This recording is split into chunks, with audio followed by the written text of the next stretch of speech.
Hello, there I am. Welcome to another QuarantineCast with Brian and Cody. And yes, Craig, it is very exciting.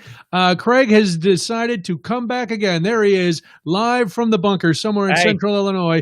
It's growing out. Your hair's growing out a little bit. Now you look, everything's the same length. The hair, the beard. You look like that old thing that people would take the magnet and move the little shavings around, when you were a kid. You could make eyebrows and the whole thing. Yeah, the big mustache. Yeah, that's the look I'm going for, actually. I'm trying to make it so eventually you can just move the hairs up and down as you need. Well, it's perfect. Glad you're back. Thank you. How's now tonight? I know the Yankees are playing. There's a lot going on. This is basically a counter-programming quarantine cast. We are up against everything.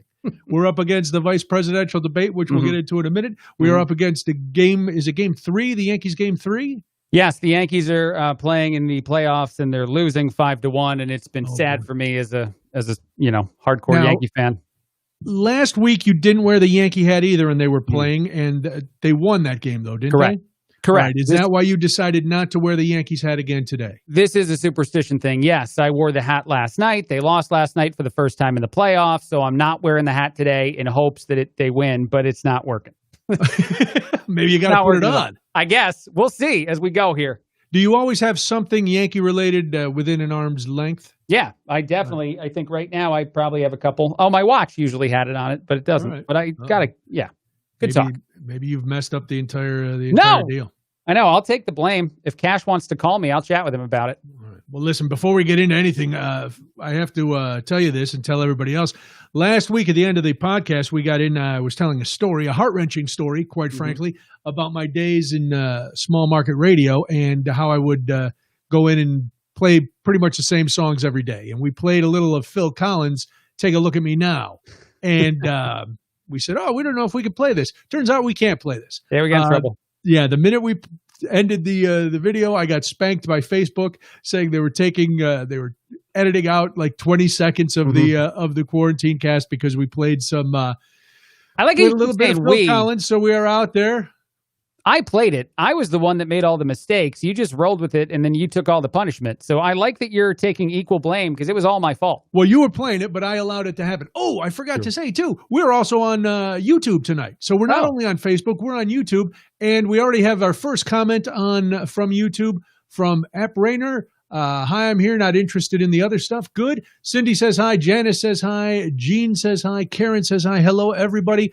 We are glad you're with us. Yeah, tonight, so we're trying, we're trying multi-platforms, Craig. I want to expose us to, I don't know. I just thought, well, if I have the capability of doing it on my YouTube channel too, why not do it in both places and see what's happening?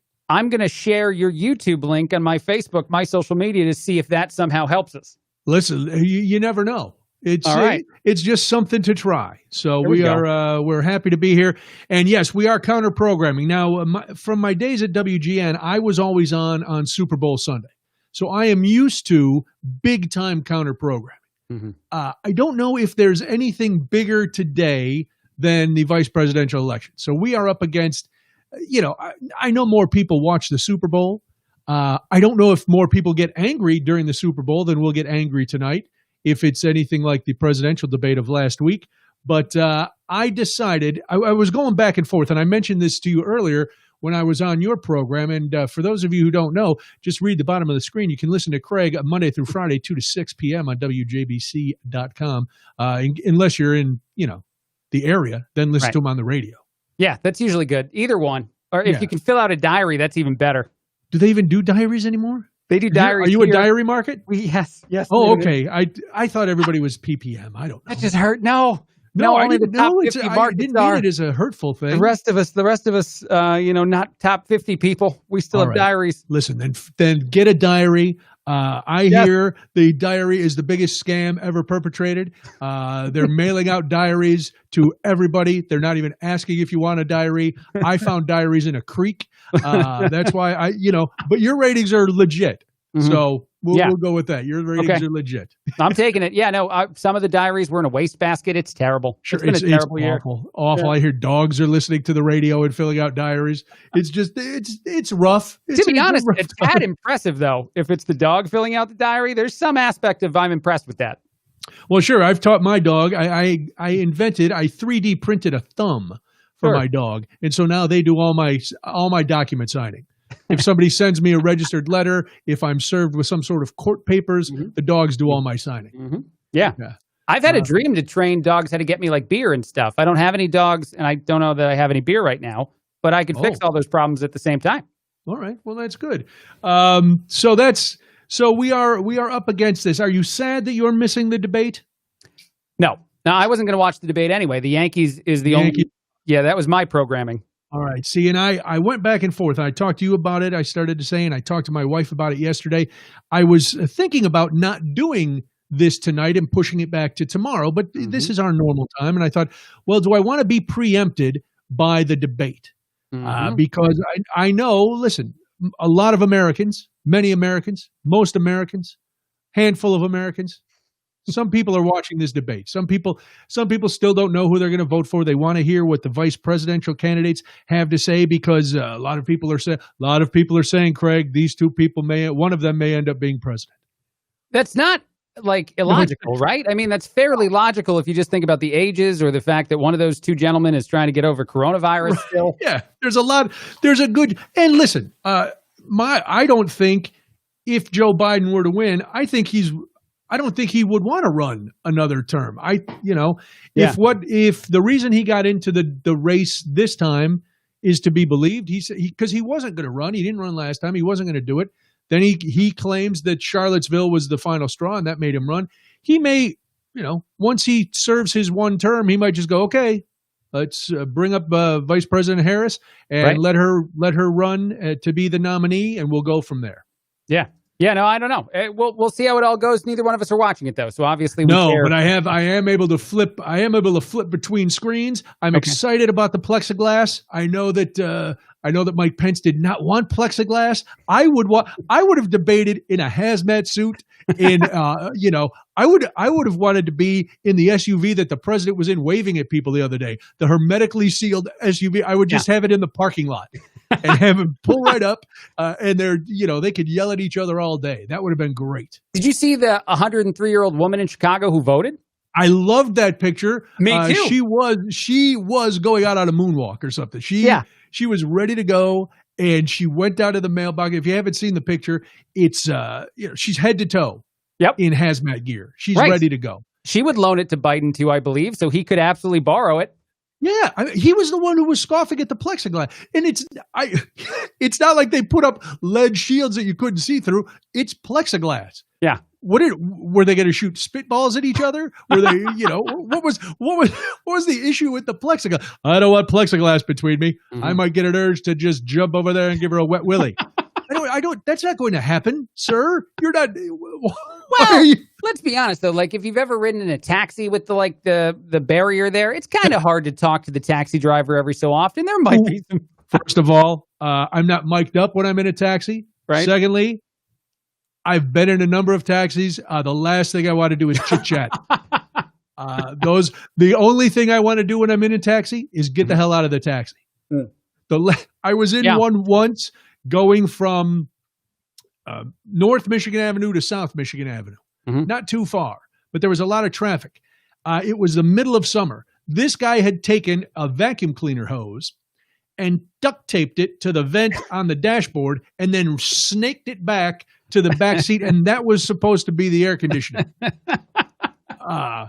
So lovely. So it was a lovely trip you had. It was fantastic. Yeah. But the point is, over the sauteed whatever my friend was had in his crock pot up in the front seat, and the no air conditioning and the traffic, and just the fear that I was actually in some sort of car bomb, I was no. So I'm good with plexiglass. You know what's funny is talking about the taxi thing real quick. Why doesn't Uber have more people that just don't care? Like, why is it the taxi experience similar to the Uber experience? Why do we talk to everybody in the Uber? I don't know. I drove they for always Uber. Talk. I don't you talk. You stay quiet. I stay quiet when I ride, and I drove for a couple months. I would say hello. Do you need more air? Is there anything you listen to? And unless they spoke to me, I wouldn't say a word. Really? wants to make That's nice. Yeah. I don't have that experience anymore with the Ubers. Everybody, no matter what state of mind I'm in and how much I want to chit chat, you got to the entire ride. Really? Yeah, and I don't grade Uber drivers poorly because I know that that's their way of living, probably. At least some of the people, if they're not doing it as like a side gig, I don't want to give them a 2 or a 3 and then knock them out of a system in which they want to like make a living. That seems wrong. Yeah, but I guess it's like any job where you get evaluated. This is just a job where, unfortunately, you can be evaluated by somebody who's a complete tool and who's having a bad day. So you're kind of, it's the ultimate customer service where you've got to pray that you have to bend over backwards to kiss a customer's rear end so that they give you that 5-star. Mm-hmm. I give them out like crazy. I'm very 5-star. I just throw them all around. I'm like Oprah with the 5 stars, man. I am not. Not like that? No, I just don't like taking ride shares, and I don't like being in. I don't. Have we learned nothing about me and the fact that I don't want to be around anybody? We have. I like this. I like talking to you this way. This is fantastic. Yes. If I had to take an Uber down to Bloomington to see you in person, there'd be a shotgun blast somewhere around Shanahan, maybe. Okay. I'd make it that far. Oh, wow. That's pretty far. I'm still impressed. No, Shanahan's just past 80. Okay. Well, hey. Yeah, that's not too far. That's longer than I thought you'd make it. Well, the first half hour is just contemplating if I, realizing what a mistake I'd made. The second part of it is trying to actually load and maneuver the shotgun around. Mm-hmm. And then when I finally go, hey, you know what? I got to go to the bathroom. Pull over to the Amico, and then that's where it'll happen right there. Kablam. Oh man. Yeah, it's a horrible thing, and really. The horrible thing is that I thought it all out. You really walked me through all the steps. I think I'm worried about you, genuinely. I don't want you to be surprised. Okay. I want you to go, yep, he told me straight up. There was no down to the actual gas station. He didn't go to a speedway. No, he went to the Amico. And if he doesn't see an Amico, he's going to wait and go to the next exit. So maybe he makes it down to Braidwood, and then it's like, I don't know. Is he gonna get all the way down? I'm trying to remember more I-55 exits between here and only a comedian do something like that. By the way, I don't have those in my brain. I used to, part of when I drive, when I used to be on the road all the time, I love coming up to an exit sign that could make a name. Like my favorite is Cooter Holland. That's on 50. I think that's on 55. Okay. Cooter Holland. Gilman Chatsworth is a name that I used all through college. Yeah. That's on 57 going down to Carbondale. So Gilman Chatsworth was my alias all throughout my college career. That's how you book yourself at hotels still? Of course. Cooter Holland, Gilman Chatsworth.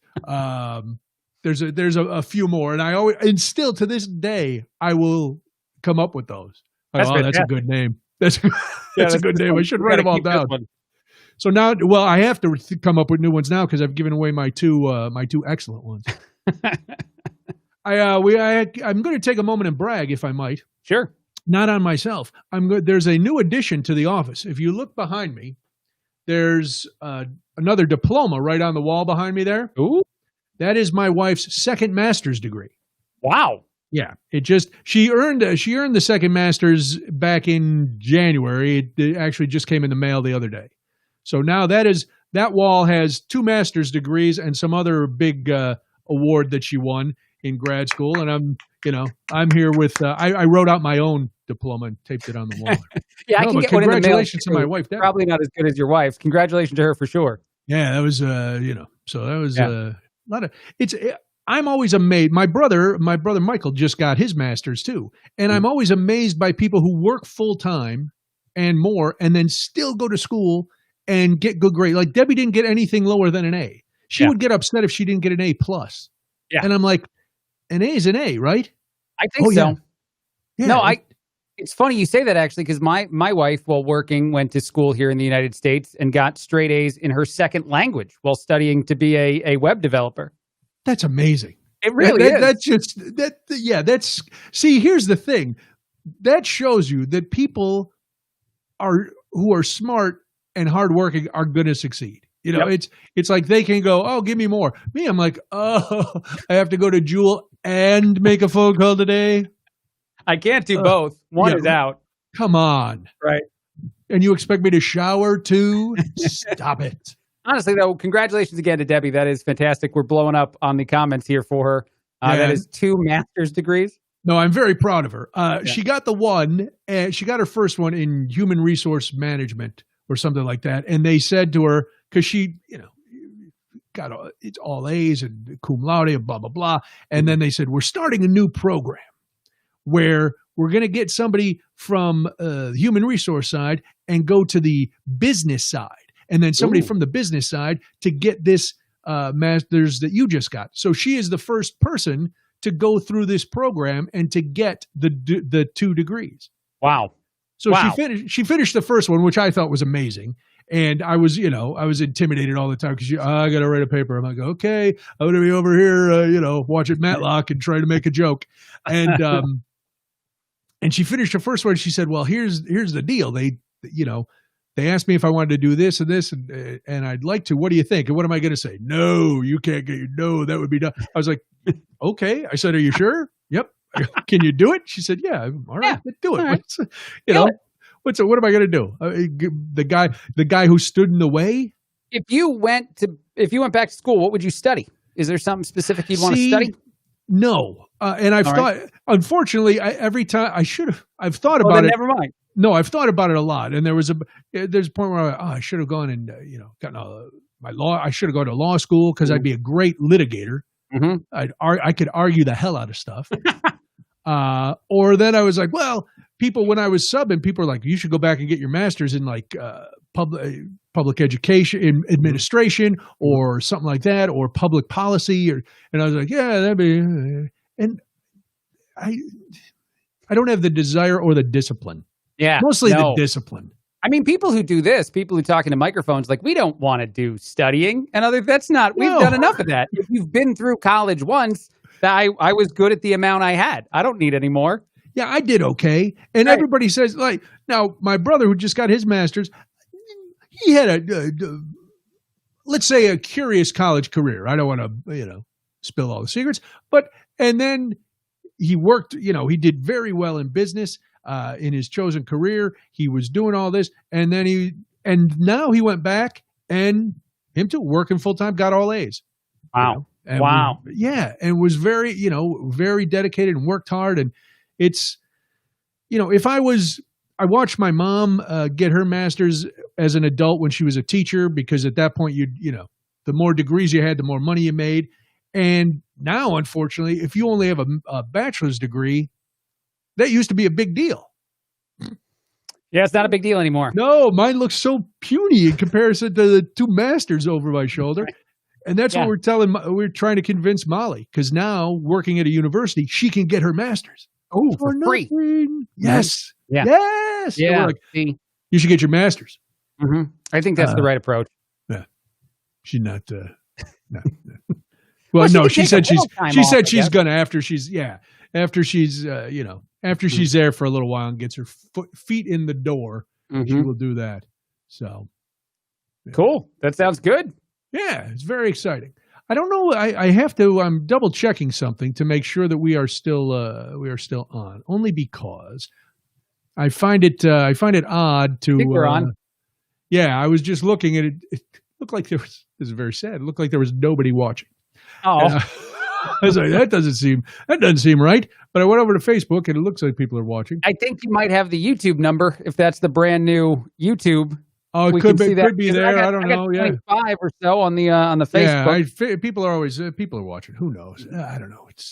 I'm just happy that we've got it. We actually are going to have a guest in a few minutes, which is going to be very fun for you.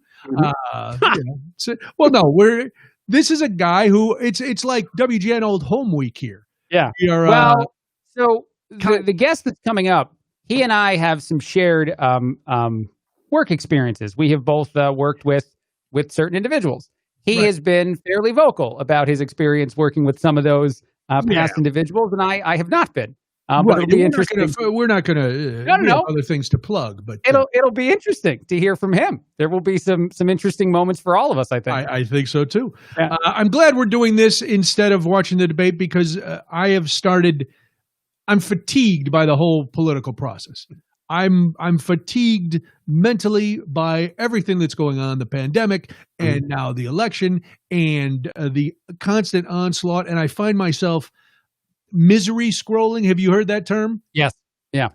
Do you do that? Well, see, but like we almost have to do that, right? Correct. That's how I justify it. Well, I kind of have to do it so I know what's going on. There's an aspect of it that when you can't host a radio show and not know what's going on. So misery scrolling is a part of it. But I find myself doing it before I go to sleep at night on the cell phone.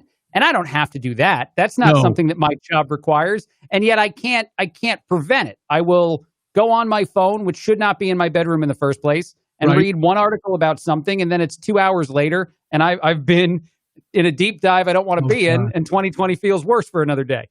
Well, that's last night. I did I've been debating about taking the apps off my phone, and I thought, well, I don't know, I'm not ready to do that. But excuse me, I had to burp. Okay. But last night we were going to watch. What were we going to watch? Are we going to watch this new show on Showtime about John Brown, the abolitionist? And so I put my phone down. I said, I'm not going to. I didn't say this to Debbie. I said it to myself. I'm not going to look at my phone throughout the show. I want to focus on the show and see what happens. Yeah. And I did it. Wow.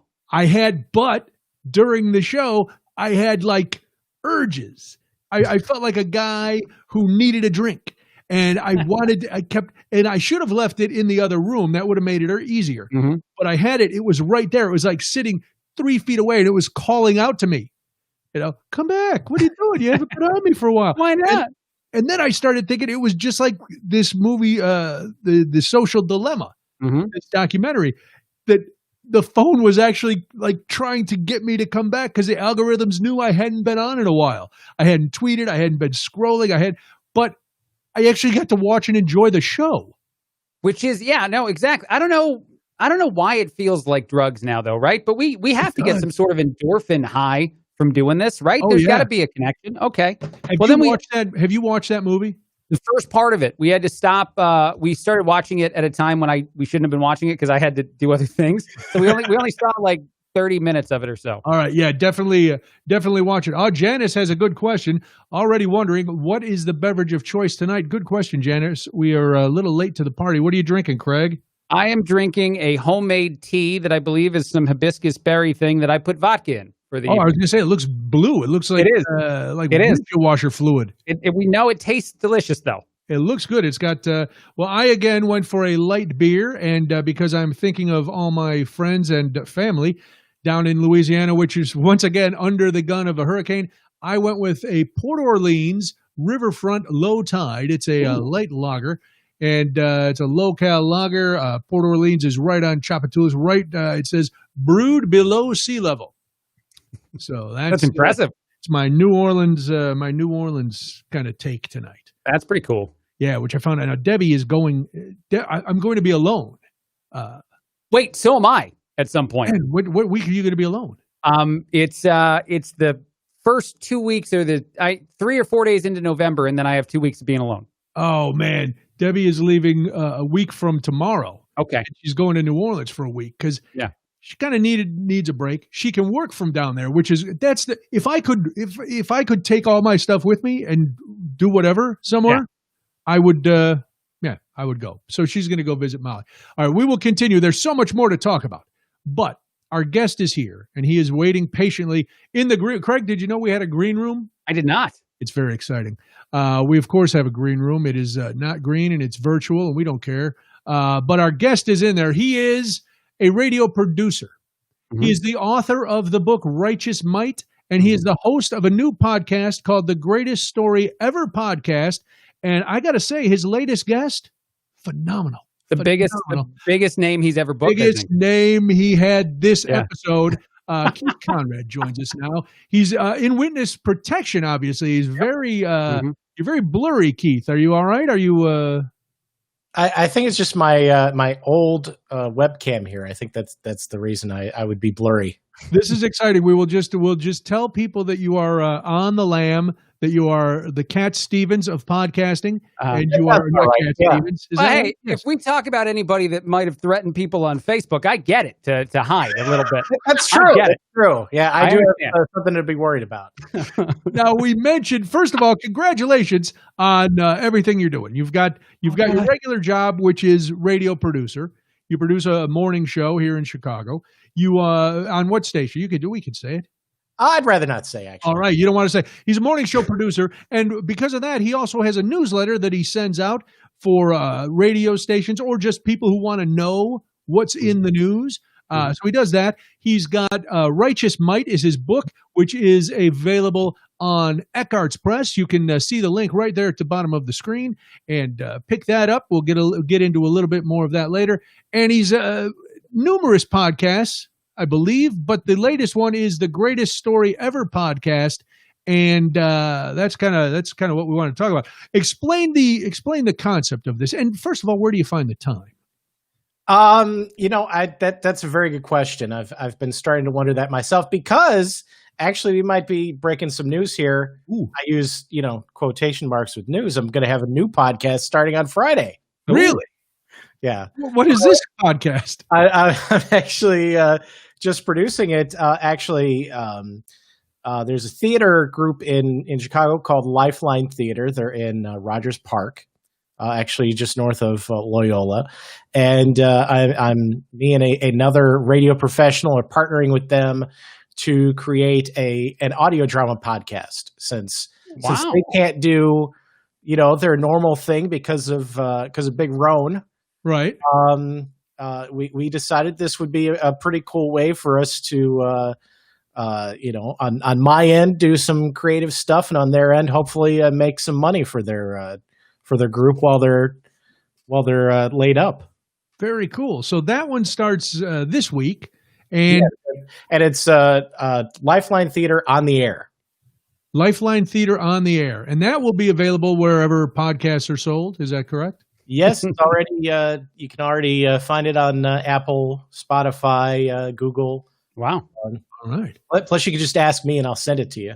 That's good. That's good too. Let's talk about the Greatest Story Ever podcast, though. How did this come about? Well, it's actually a funny story, because on the morning show I was working on, I'm actually even more behind the scenes now, so I don't actually work directly on that show. But one of our producers is actually involved in a virtual kidnapping scheme where his sister, they had her on the line saying that they were the sheriff's department or something, saying that she had missed jury duty. So they had her busy on the phone. Then they called her family from her number, because you're able to do that in the digital age. Okay. And so they had her convinced that she missed jury duty, and if they didn't send all this money, she was going to go to jail for missing jury duty.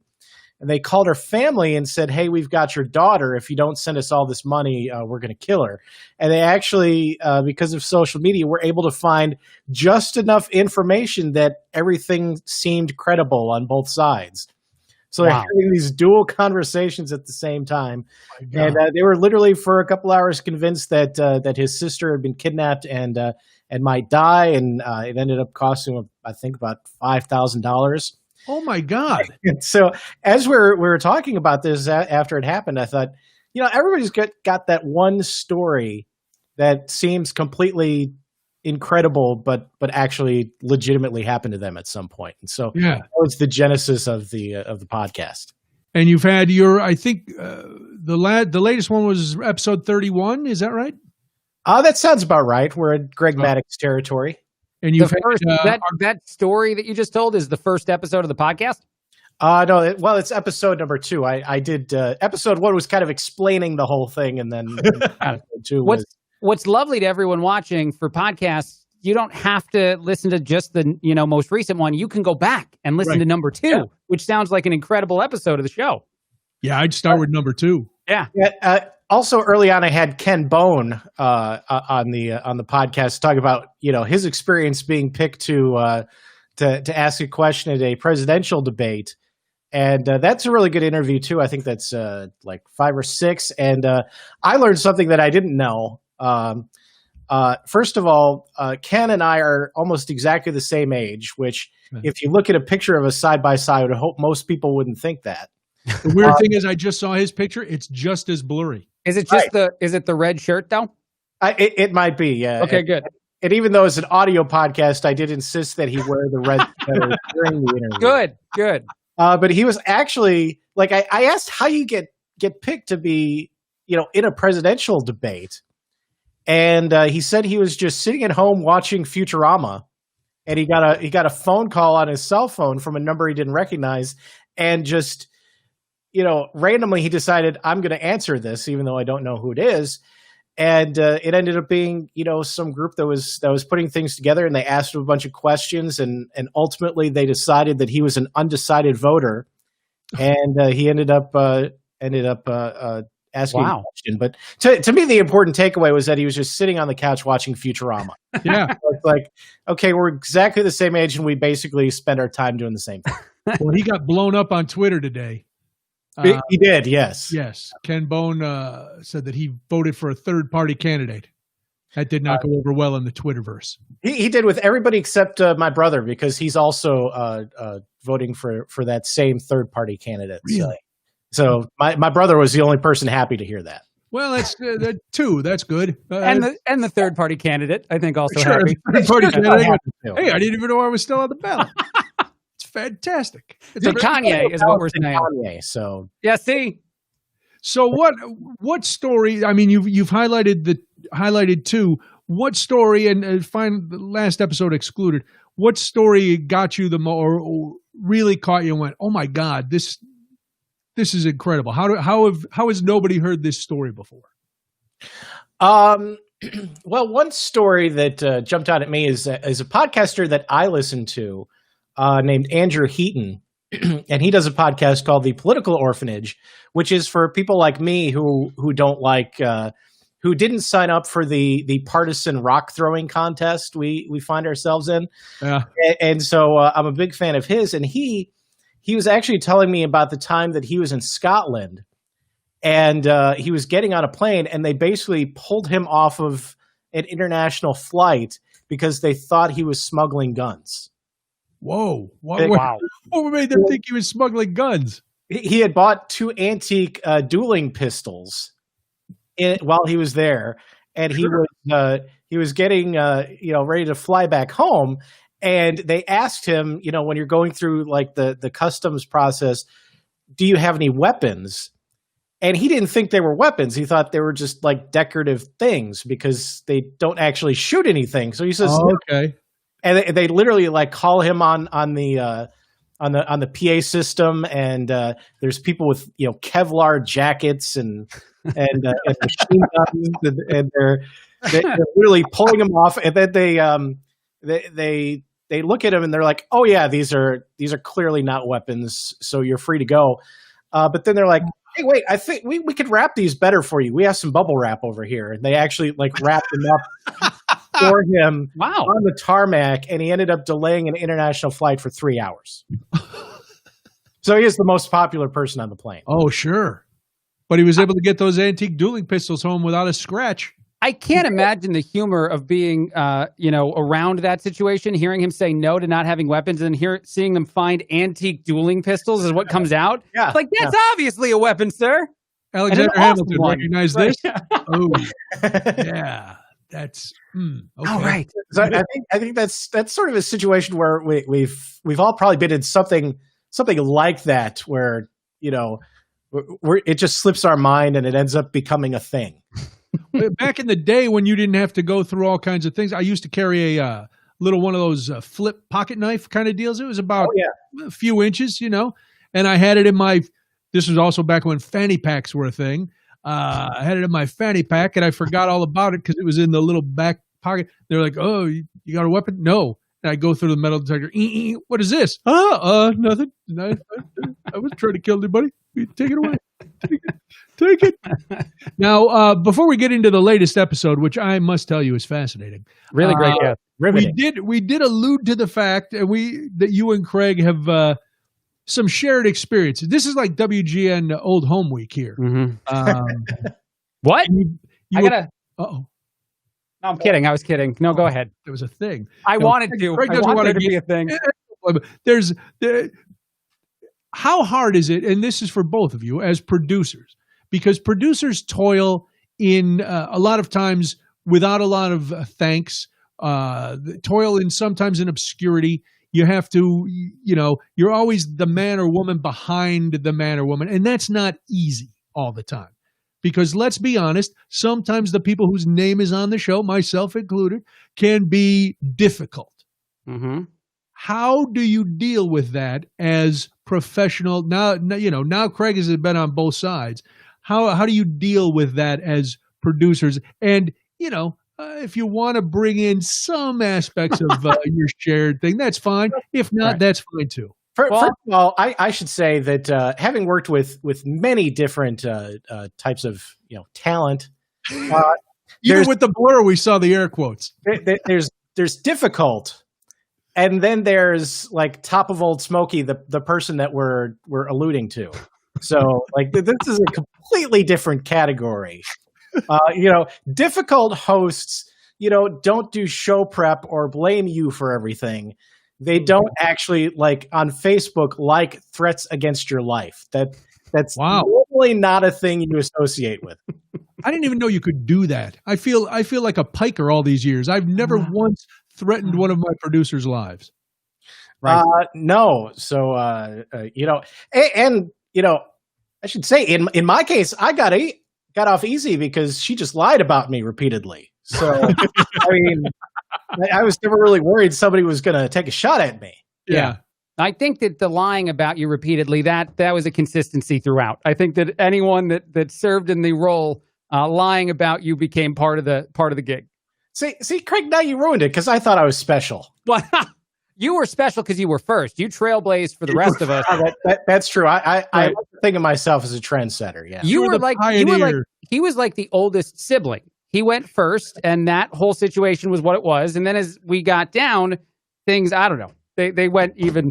Then I went off to college. Right. You guys and then the next youngest had to take all the abuse. Right. Yeah. Which, by the way, is the saddest part, because if you had stayed and, lived at home for a little while, you could have still been the target, I think. And then some of us would have got to avoid it. Because that is how it worked, I think. Once you eventually completely move on, for both you and I, the person left behind us is the one who eventually has a terrible... Yeah, that's 100% what it is. It's whoever's left. Yeah. Gets to pick up the pieces. So, down the line, everybody got to curse both of you for leaving or being forced out. Right. Yeah. I didn't voluntarily leave. No. I technically still work there, by the way. Is that right? I still do Orion stuff. Well, that's true. Yeah, I'm still on the emails and things. Yeah. Well, so that was we all had. No, that was it was very. That's what you guys should do, a co-episode of the Greatest Story Ever podcast. People could download it anywhere. And if people are wondering, what did they? Because there's a lot of people who enjoy the radio station and enjoy the intrigue, and everybody thinks they know the behind-the-scenes story. So you guys could do an expose episode of the podcast. We would have to have a third person be a guest of the show too. I don't want to say the third name, but we can't do this just Keith and I. We would. No, that's true. You would need. Yeah, you'd need the other person. Yeah, there were three of us, and you need the complete set. Right. By the way, maybe the way we tell it in the podcast, just brainstorming here, is Keith starts with his story, and then it just bleeds right into mine and into the other person's, because it's one story. We just fade it in. Yeah. And you could do it. There's got to be ways to do it where litigation would not come into play. Well, I think that, and I've put some thought into this. I think the way that you do it is you make it extremely clear, as is the case at least for me, that nothing I'm saying here should reflect on anybody other than the person involved. Everybody above this person treated me just fine. They did everything professionally that they should have done. Mm-hmm. In my case, I can't speak for everybody, but in my case, they did.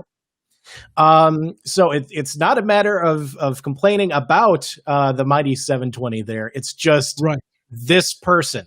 And well, that's what I'm saying. That person, I think, would be litigious to the end, to the bitter end. I don't know. I hear that a lot of money got spent on campaigns, so I don't know if there's legal money there.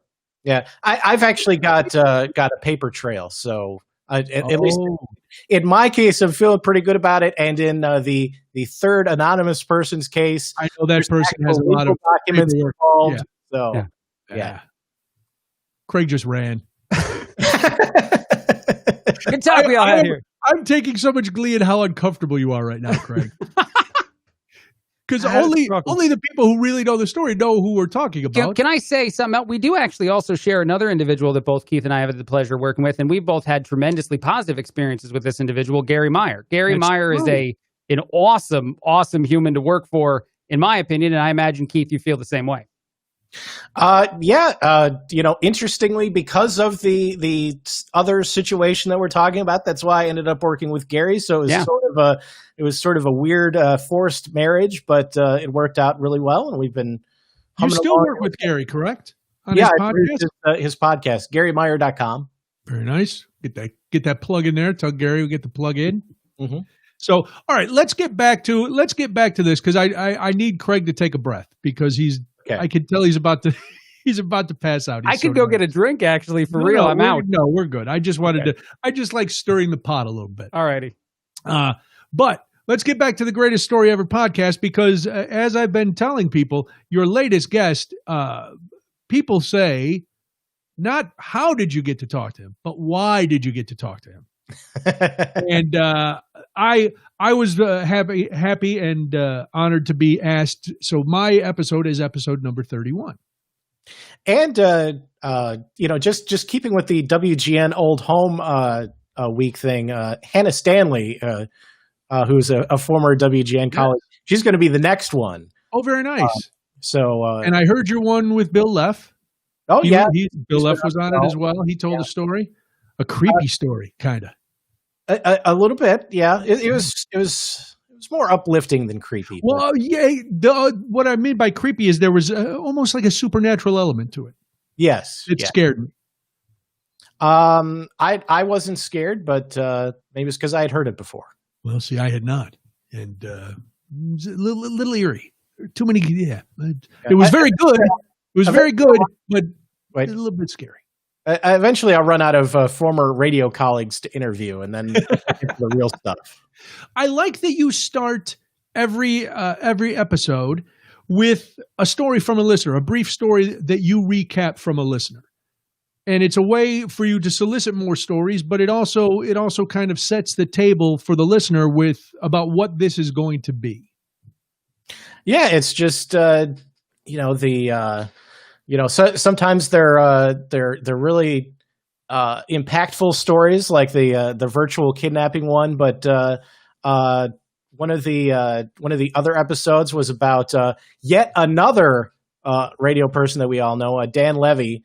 When he was covering sports, actually for the radio station that will not be named that I currently work for.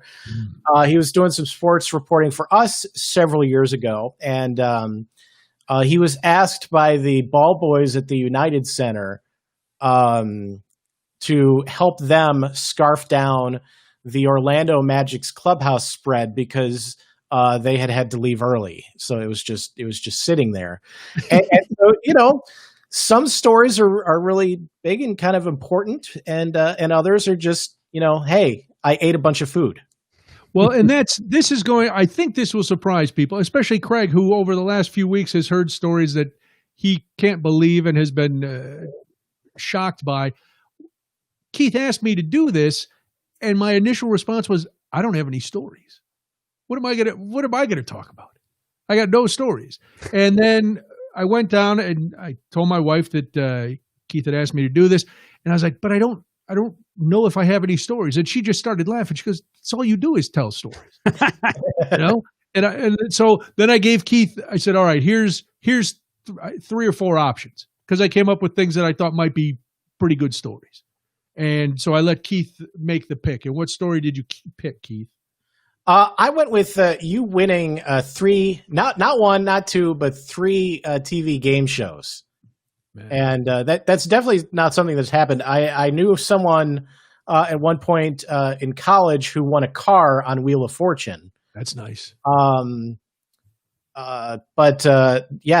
Three. I mean, that's something. That's like Cal Ripken winning streak, sort of territory. Actually, Michael Jordan three-peat, Yeah, it was pretty good. And then I quit. I walked away. But we're not going to talk details because I want you to go listen to the Greatest Story Ever podcast, and you can do that anywhere. You do Apple Podcast. We've got a link to Stitcher down here, but you can hear the podcast anywhere. And it was a lot of fun. This is how I know that I must have done okay, because I mentioned to my daughter the other day, I said, I recorded this podcast where I was telling a story. And she was like, oh yeah, very dismissive. When's it gonna air? I go, I think he posted already. I think it's up. Oh, well, maybe I'll go listen to it. All right, she's not gonna listen to it. I said, it's only about a half hour. Hoping that would be enough incentive for her to go, well, even if I'm, in the bathroom, I can listen, for a half hour. I spent a half hour. She called me and she texted me, she said, hey, I listened to that podcast. I'd never heard that story before. She was alive. She was there, but she was little when it happened. And she goes, she got mad at me. This is why when you were down visiting, I asked you to tell me stories, but you never want to talk about anything. So you never tell me stories. I go, well, I don't know. You asked me, tell me a story. I go, I don't have a story. She go, oh, well, I really enjoyed it. I thought that was a lot of fun to listen to you tell that story, and I like the podcast. So there you go, Keith. That's hey, for me, that would be like a 7-star review.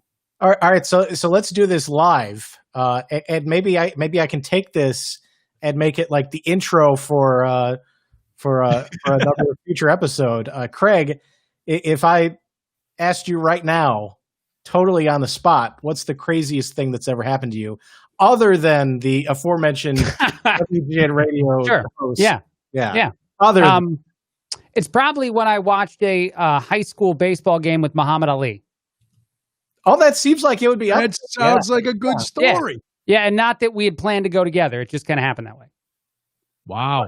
I would imagine if you had actually planned to go together, then that'd have been awesome. Yeah, that would have suggested that you had previous contact with Muhammad Ali. So it sort of takes from the start. Okay, now I see how Keith is an expert already in taking it apart. I did want to pretend, but no, it was happenstance, and it was awesome. I will say, Keith lets you tell the story uninterrupted, which for me was perfect, because I don't need anybody jumping in when I'm telling my tale. But so you'd be able to tell your Muhammad Ali story. Mm-hmm. And, you could. Who knows? Who knows if it's even true? Keith never fact checks it. Yeah. It's true.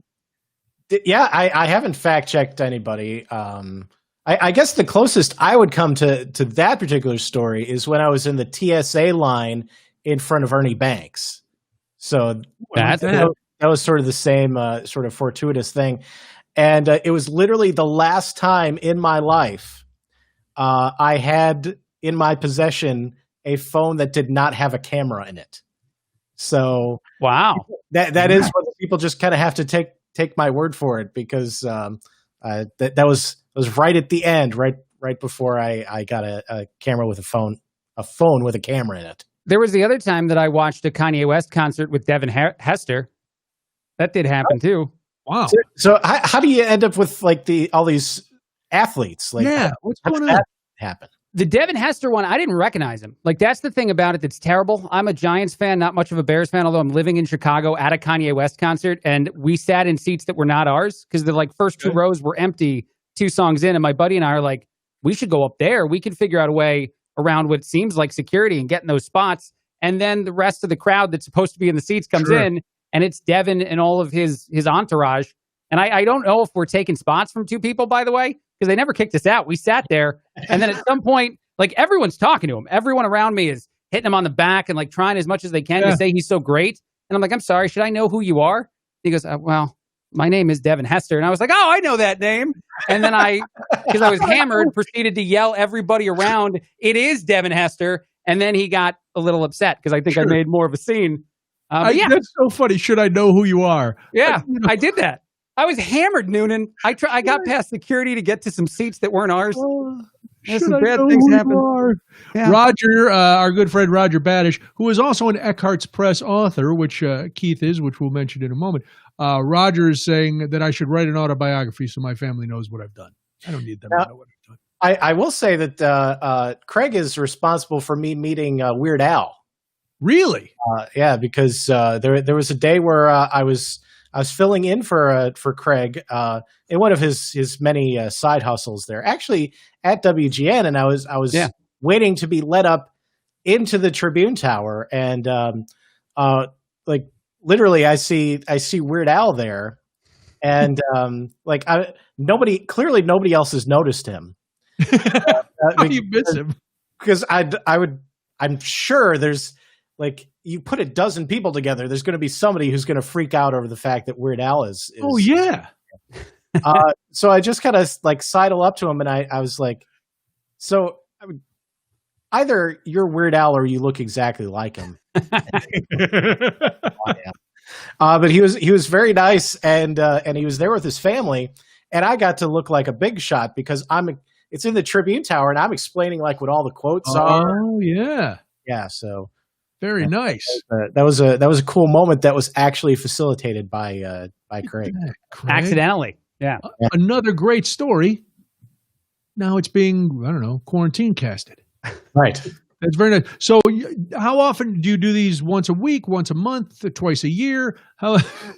It's once a week, and occasionally I will know what the story is going to be ahead of time. Like you actually threw out a couple options, so I knew what that was going to be. I'm talking to the next guest, Hannah Stanley, tomorrow. I have absolutely no idea. Oh, wow. What it's going to be. Oh, I didn't know that was an option. I kind of like that better. Now he tells me.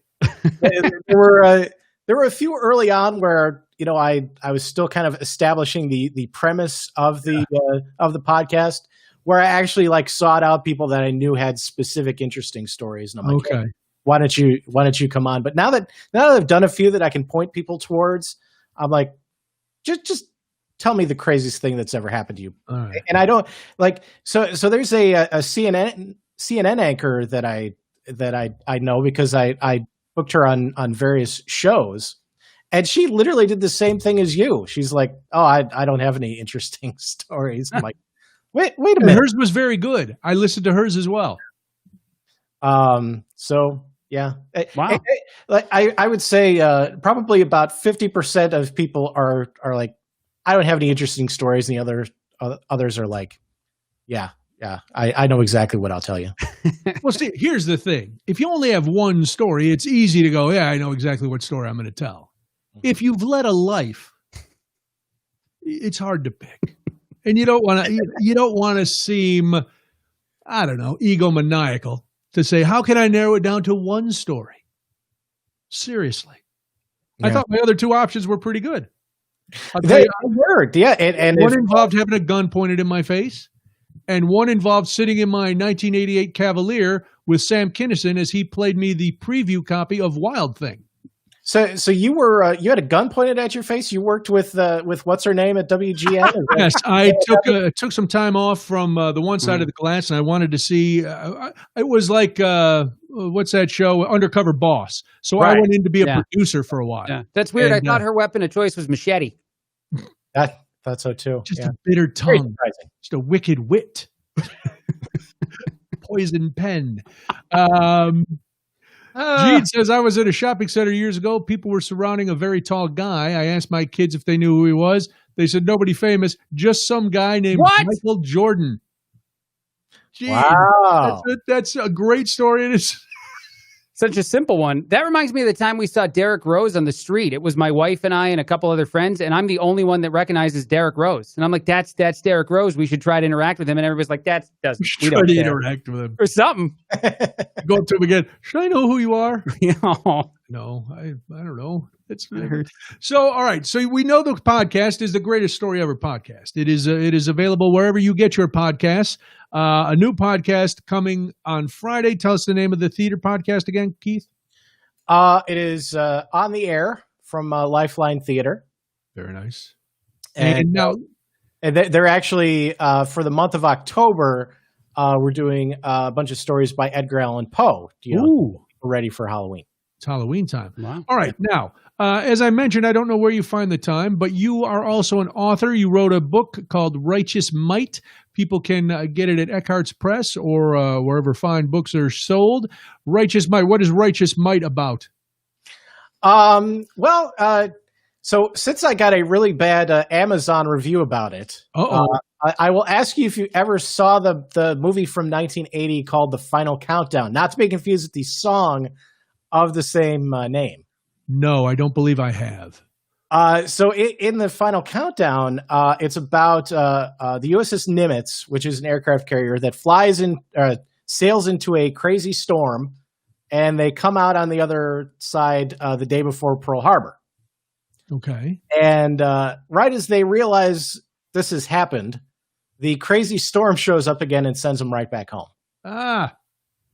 So when I was a kid, I saw that and thought it was kind of Twilight Zone-y and liked it and had fond memories of it. And then I did something terrible that you should never do. I rewatched it as an adult. Ooh. And then there was all sorts of problems with it. And the biggest one for me was the fact that they go right back home and they don't actually do anything, out the hundreds of Japanese airplanes flying directly towards them. Yeah. But also in the movie, they don't spend any time at all dealing with how people are reacting to the news that, hey, it's 1941, and as far as we know, we'll never see our family or friends or anybody ever again. So that's I would say it starts with the same sort of premise that, hey, there's this modern aircraft carrier that suddenly finds itself the day before Pearl Harbor, but the way that they get there is completely different. The characters are different people, and it puts a lot more emphasis on the how everybody's reacting to this, which, as you might imagine, is kind of weird. It doesn't happen every day. And at the end of the day, they do actually fight the Japanese, and stuff happens. USA. Yeah. Fantastic. I don't like the fact that people any Yahoo who wants to can write a review. This person who write the review, have you ever written a letter? Anything other than a review? Well, I was a little perturbed by it as well, but they're not all going to be 5-star reviews. And that's a shame when you can't go in and delete them. Yeah, delete the people or delete the review. Both with a lot of anger. Finality. Boy, Roger says his copy of Righteous Might. Let's see. We'll put it right there. My copy of Righteous Might. I learned how to do this too, Craig. We'll put right on the screen. Wow. For all the kids to see. My copy of Righteous Might is next to me on the night table right now. Well, thank you, Roger. I appreciate that. And even though it was on the screen, I felt like I had to read it like a kindergarten teacher. So now I got to figure out how to get it off of there. No, let's leave it. It'll be there like next week. And yeah, I hope so. There we go. I'll just put something else up there. We'll figure out how to do that. Roger is loud. Roger, listen, Roger, you wrote a book. He's got a lot of stories that Roger does. So he's good. But yeah, so Hannah Stanley's coming up next. She has a mysterious story. If you want to listen to my episode, you can go to anywhere you can find great podcasts and listen to the Greatest Story Ever podcast. It's my tale, critically acclaimed. By critically acclaimed, I mean my daughter said it was pretty good. And so for me, I'm not sure you can get bigger than that. No, that's like if Richard Roper gave me 2 thumbs right up my. It would be that's how excited I am about getting that review from my daughter. She actually quoted one of my lines and said that line was pretty funny. Wow. That's how I knew she listened, because there was a line almost at the end. So what was the line? When I talked about somebody's the dreamiest blue eyes I've ever seen. So she said that was pretty funny. And I was like, oh, that was at the end. So I know she made it to at least minute 25. Or she knew you would be impressed by that, so she just skipped to minute 25. Yeah, maybe. Why you have to do that, Keith? Times are tough enough. That woman at WGN didn't like me. I needed one little win. That's all. It was one win. Not even a big win. It was just it was like a single. They legged out a single, and you're going to take it away from me. A single at a high school baseball game that Muhammad Ali is watching. Mm-hmm. Yes, that's the thing. Exactly. Yeah. That was after I dunked out a 6-foot rim.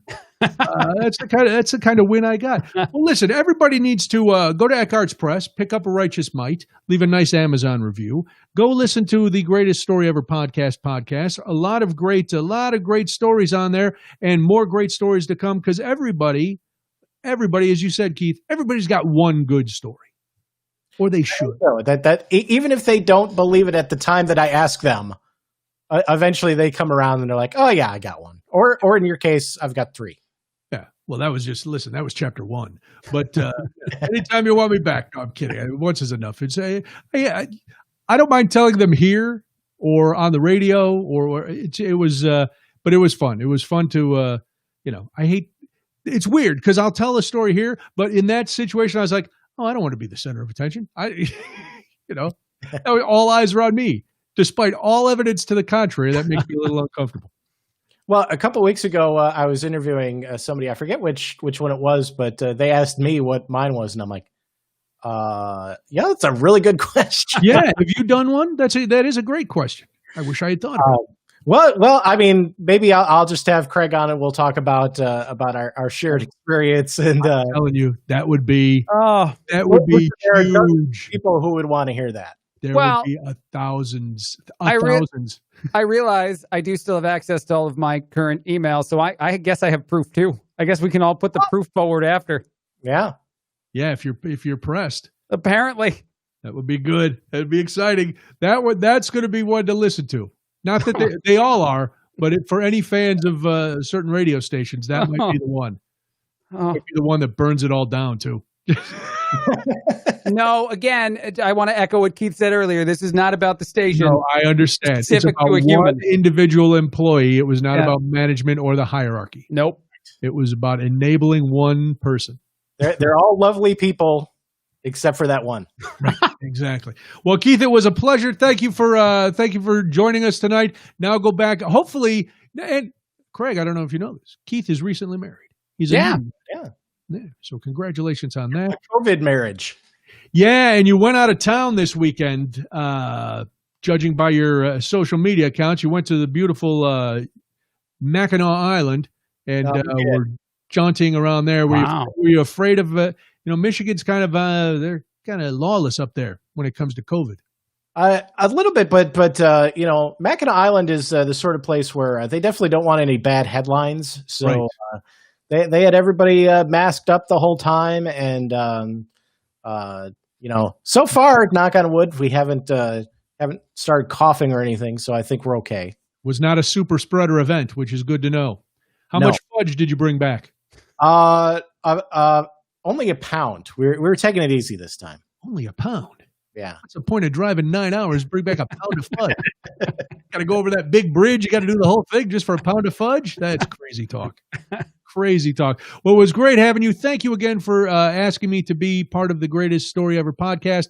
People go pick that up and then get Righteous Might. Go to EckhartsPress.com and pick up the book there and all of that. So, Keith, always a pleasure. Thanks very much for being here. We appreciate it. We'll talk soon. Thanks for having me. Take care, man. Bye-bye.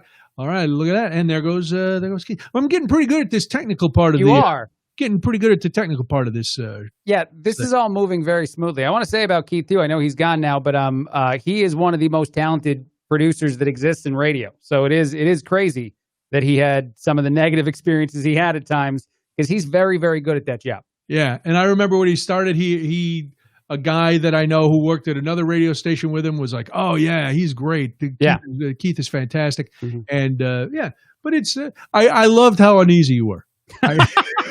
Well, I really made me. It made. Listen, I need a little bit of joy. This much. I don't know much about the experiences of the third individual in the set and how much they've talked about it publicly. Keith has done an admirable job of being honest about some of his experiences. I haven't covered that. Yeah, and that's listen. So, yeah, I think for mental health, sometimes it's better to just let stuff go. Yeah, I think so too. Yeah. To be honest, I don't even care anymore. To be completely honest, for me. Yeah.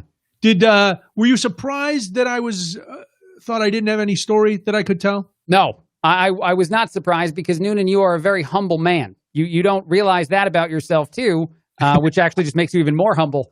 But you do not stupid.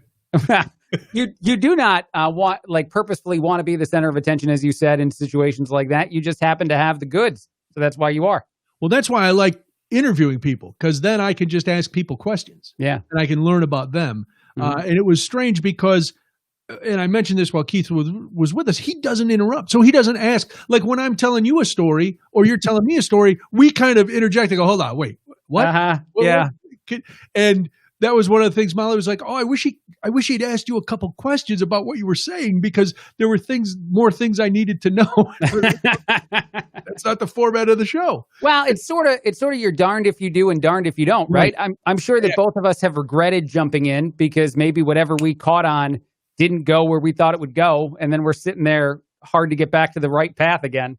Yeah, well, I mean, he's been around this long enough as you have, and I have, I hope, to be able to steer things back in the right direction.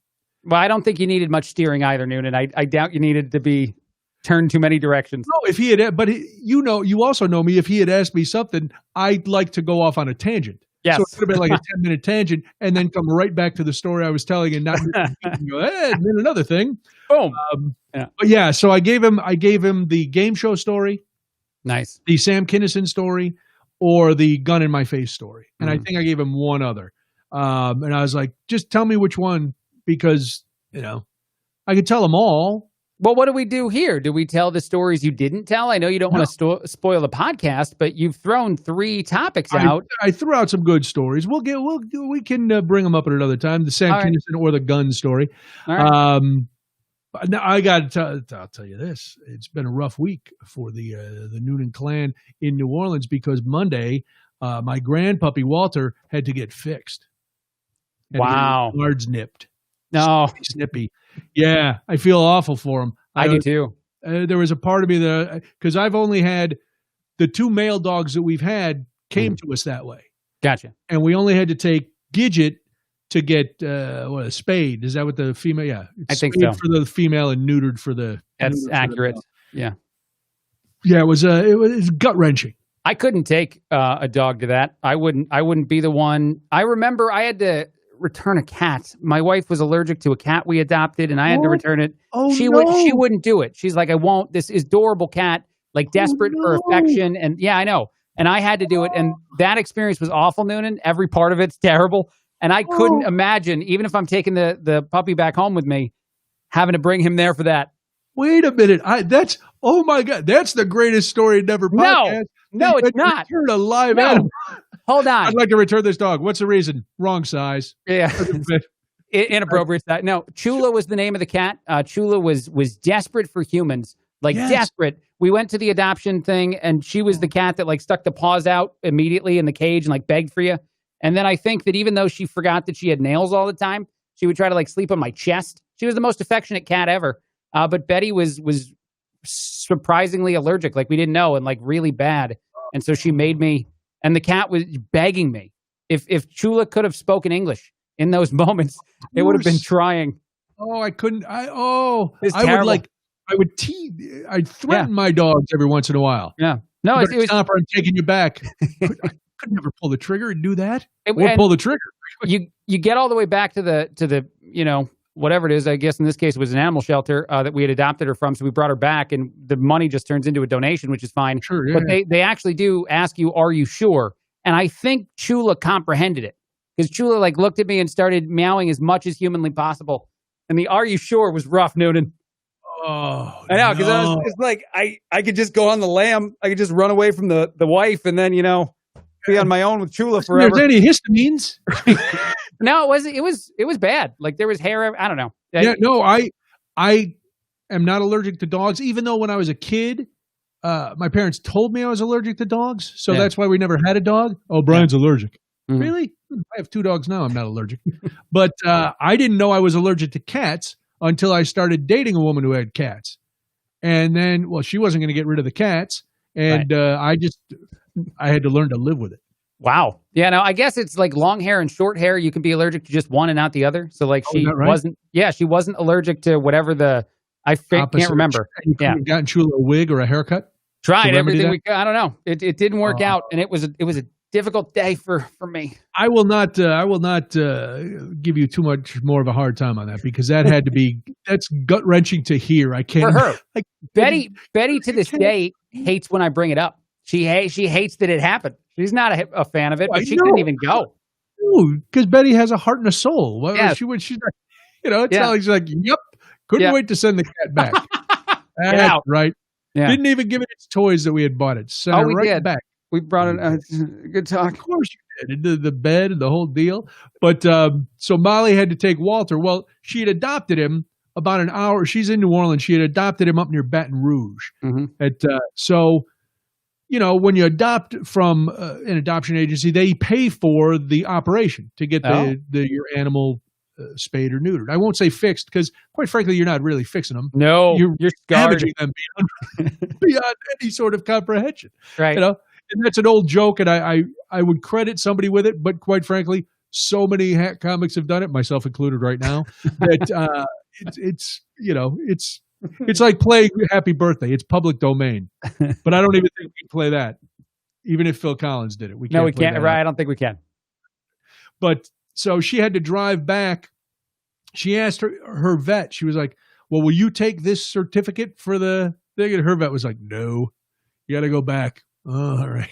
So she has to drive an hour, and it was Monday, and she was all freaking out, because she was like, I don't know, the place seems kind of sketchy. They have good reviews, but I saw pictures and it just looks really bad. And I said, well, our last dog, Gidget, I took her to a place at a strip mall. It was just like a storefront, and it was the clinic. And I was like, all right, whatever. Drop her. She's fine. She's right. 14. She made it. But she was like, okay. And so, the night before, she's calling us, and I'm thinking, if this woman ever has an actual human baby, I'm going to have to disconnect my phone, because she was out of her mind with worry. She's picturing the worst case scenario. She's going to get there. She was like, well, I tried to tell them that, he had an adopted name, but that wasn't his name. As soon as I got him, I named him Walter. His adopted name was Xander. And they're like, we don't care. What was his adopted name? She had this whole thing. She's like, he's going to wake up, and they're going to call him the wrong name, and he's not going to know where he is. And he's going to be, and he's going to hate me. And I'm like, of course he's going to hate you. Right.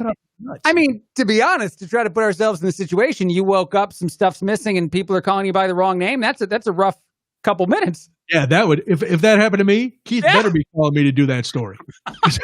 I woke up in a bathtub, they were calling me Hugo, and I didn't have any nards. What? Fantastic story. And then Molly goes, see you later. I listened to the podcast. I didn't know you don't have any nards. That's how you get to know me, listening to podcasts.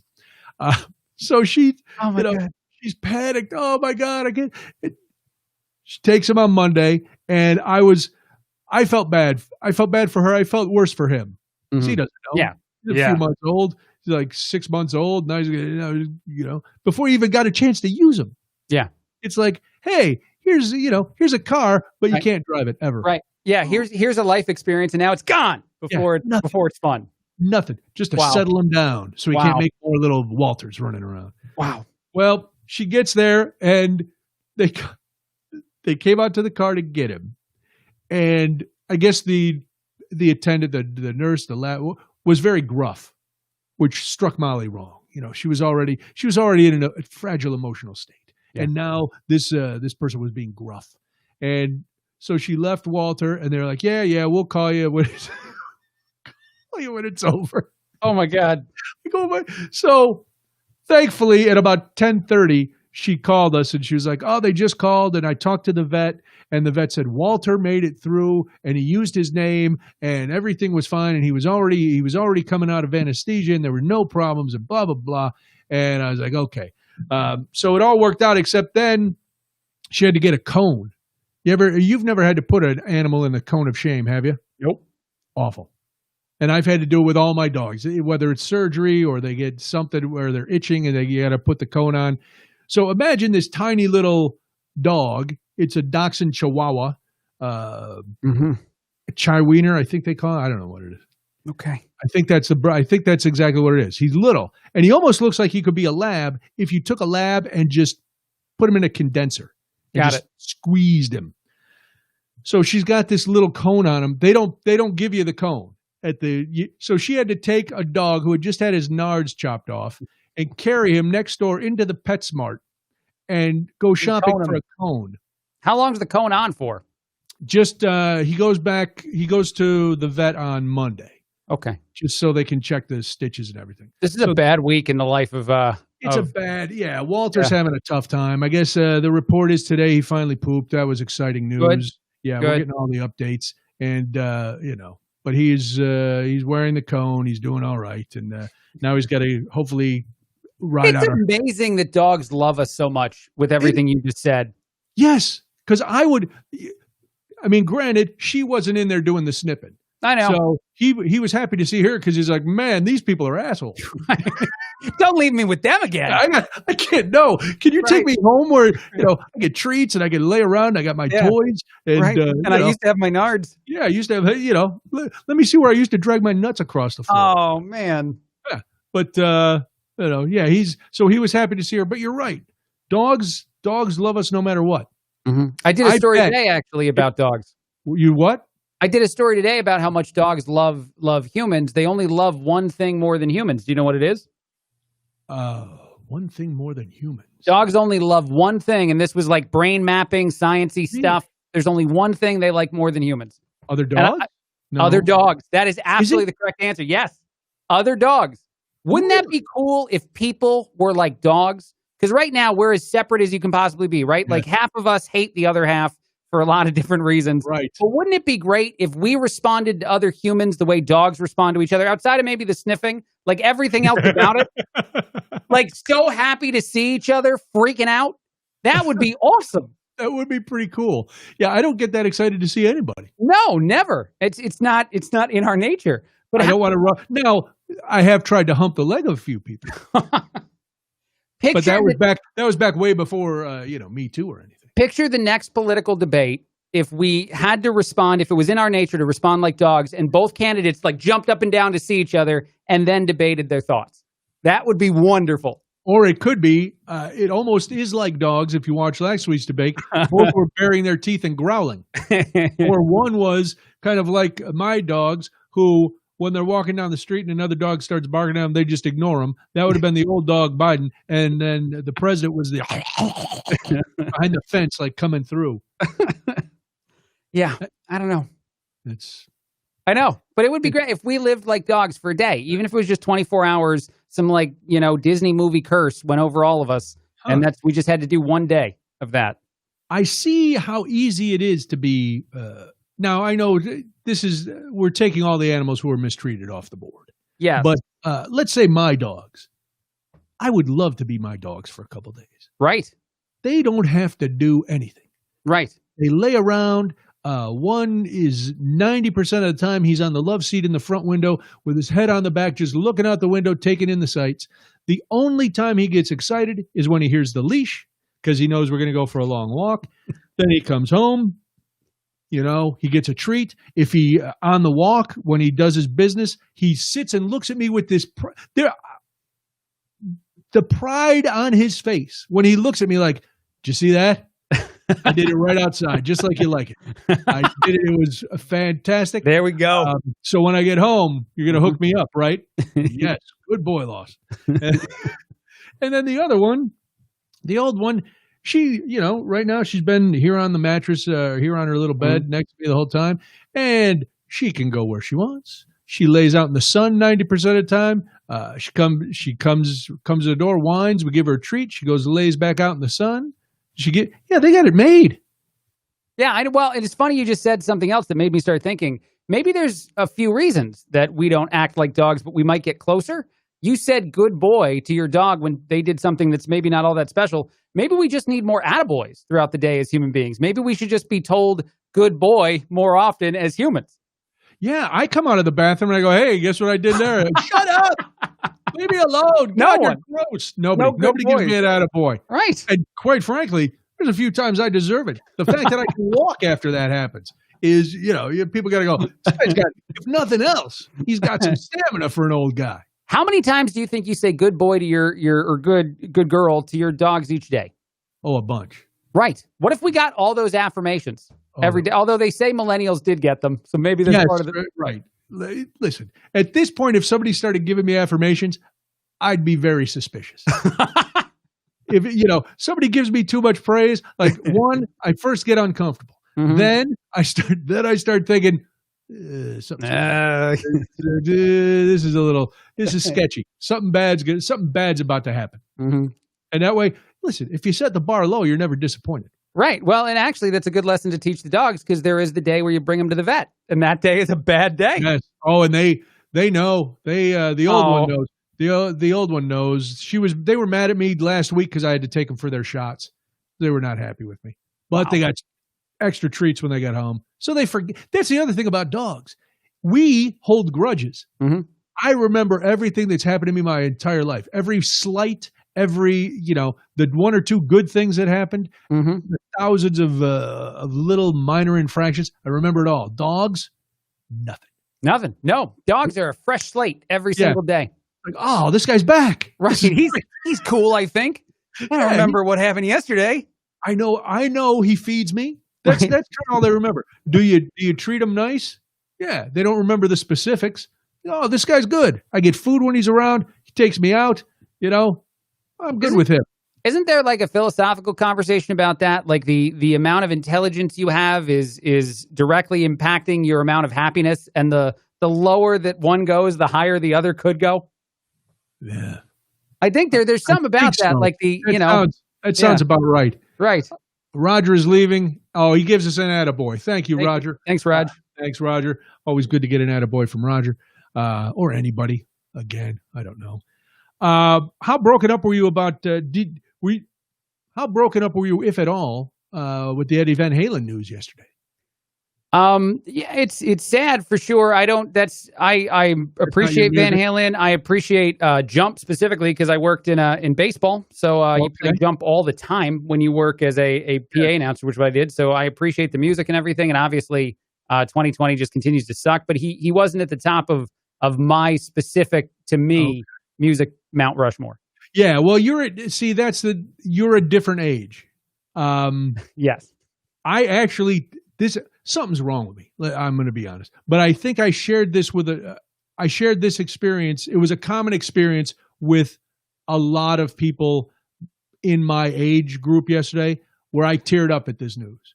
Sure, because I distinctly remember when I was a freshman in high school buying that first Van Halen album and playing it nonstop.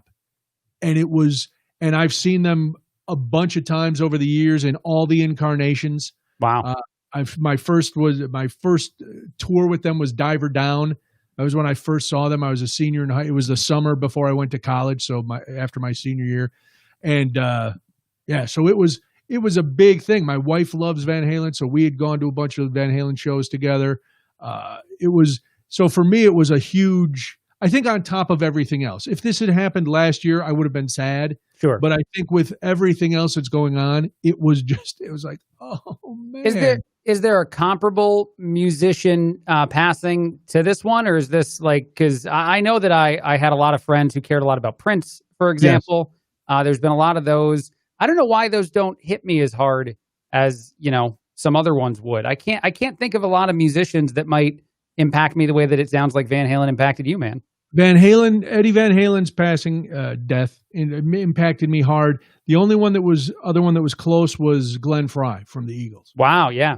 I mean, I was sad when Prince died. I was sad when David Bowie died. I appreciated them. I wasn't a huge, I appreciated their music. I obviously had listened to their music a bunch, but it wasn't that kind of thing where like I can attach events in my life and different feelings to different Van Halen songs and different Eagles songs. So for me, it was like, oh man, this is when you're, I guess when you're heroes, or maybe not even heroes, but people you really admire, die, even if you don't know them, and there's a psychological aspect to that too, that we get connected to these people, and even though we don't really know them, their death can affect us in a whole bunch of different ways. I can pinpoint individuals that are celebrities that I've never met, even at a baseball game. I've never interacted with any of these guys that I for sure would be impacted by. But, you know, I don't know why the world of music isn't one that I attach much emotion to any of the people, even the ones I had growing up. So is there a celebrity or athlete that has passed that you were really affected by? No. Most of the biggest names in my childhood are still with us. I can think of people that could eventually not be here, though, that would impact. So when Vanilla Ice finally passes, you will be crestfallen. Right. When any of the Spice Girls are gone that day, I can't be consoled at all. All of them. Right. For me, it'd be Ginger. Okay. When Ginger's gone. Yeah. That's not good. The other three, I'll pause. Are there others? For them. Are there others outside of music for you? No. That have? I think no. It's those two. I think the only other one that might affect me that way will be Springsteen. Well, yeah, the Boss would be interesting for me, although I didn't discover him as a teenager. I feel like it's the people you tie the teenage to your early 20 years to. But the Boss would be a big deal. Yeah. I would feel more impacted by that. Steve Irwin, Debbie says Steve Irwin was a big gut punch for her. Mm-hmm. And Gene says Barry Manilow. Yeah.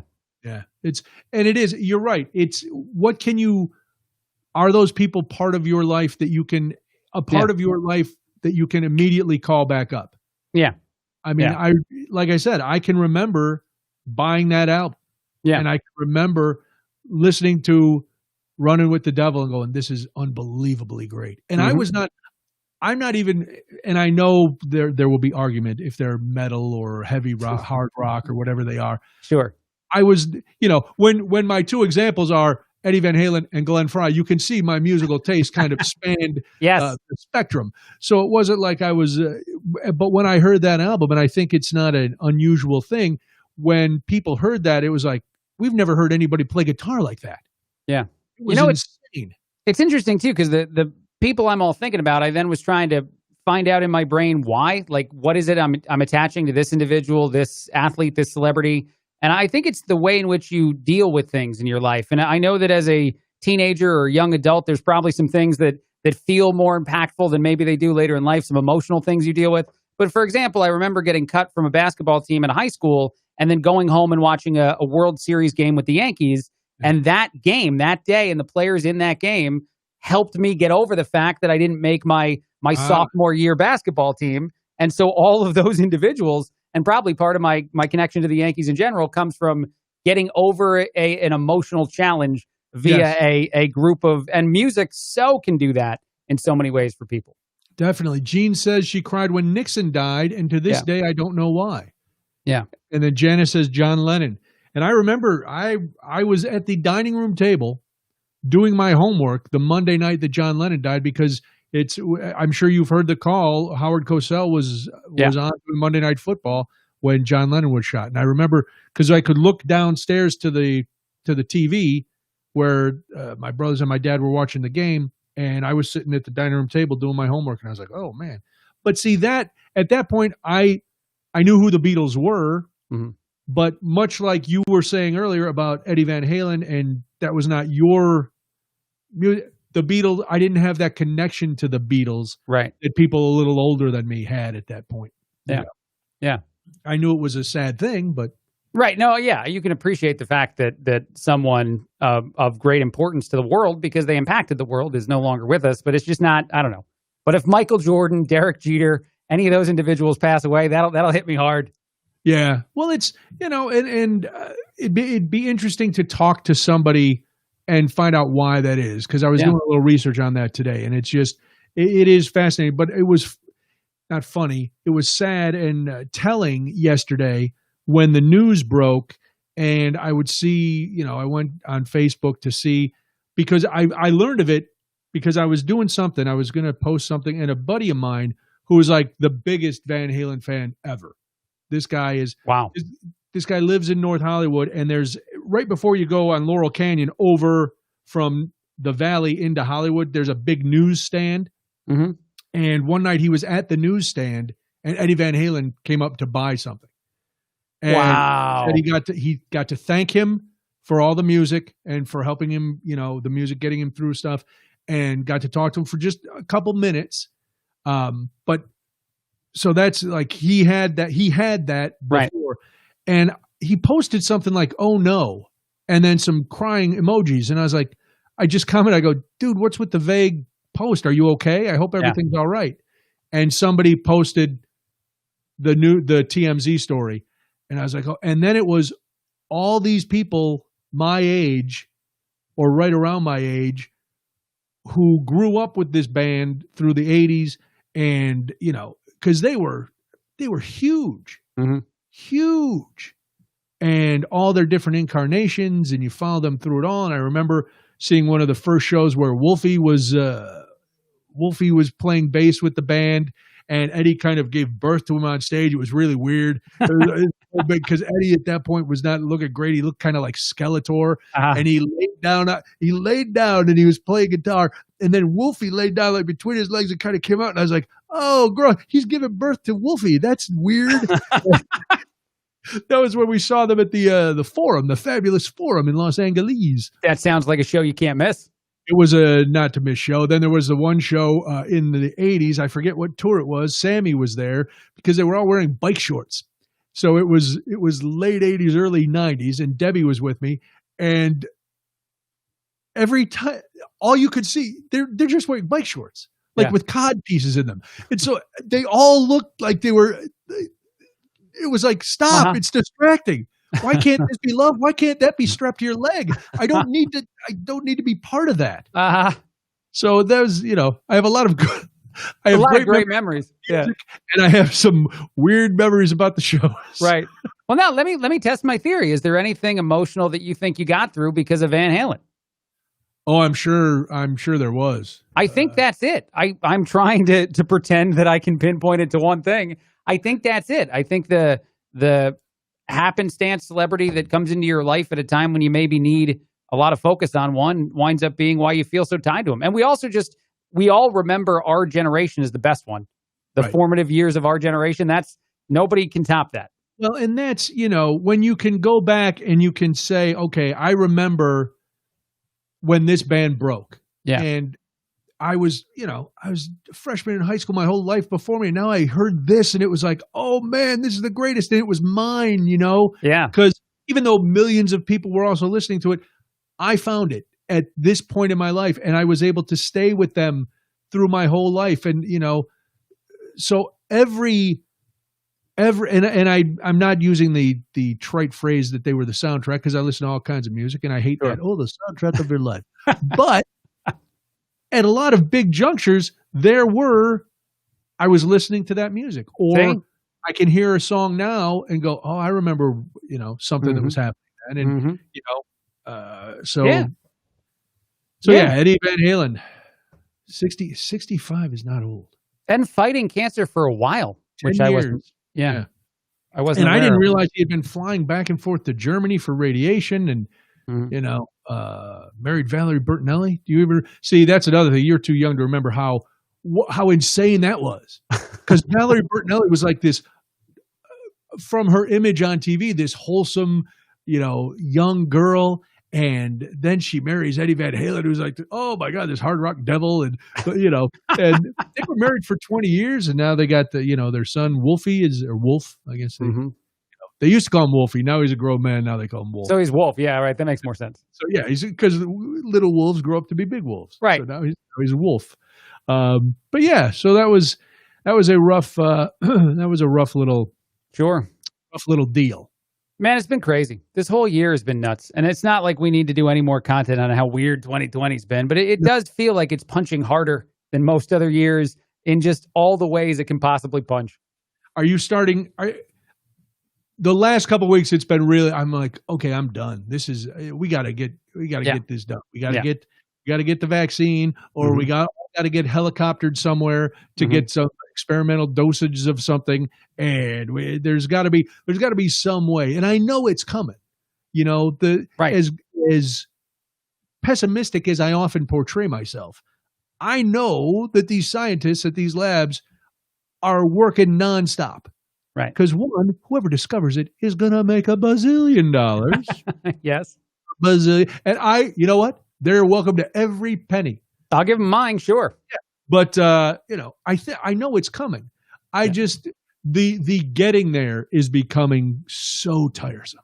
Yes. No, I agree. And it's interesting to think about the way in which we're all handling it now, because it is so different than the early stages of this when other decisions are being made, or maybe we're all having one unique experience. For example, I'm doing my show from the basement radio bunker, and I kind of decided to do it because it just seemed like an extra benefit on the off chance that something were to break at a certain time at my place of work, and that a couple people were sick and I would not be, because I'm not going in and sharing a space.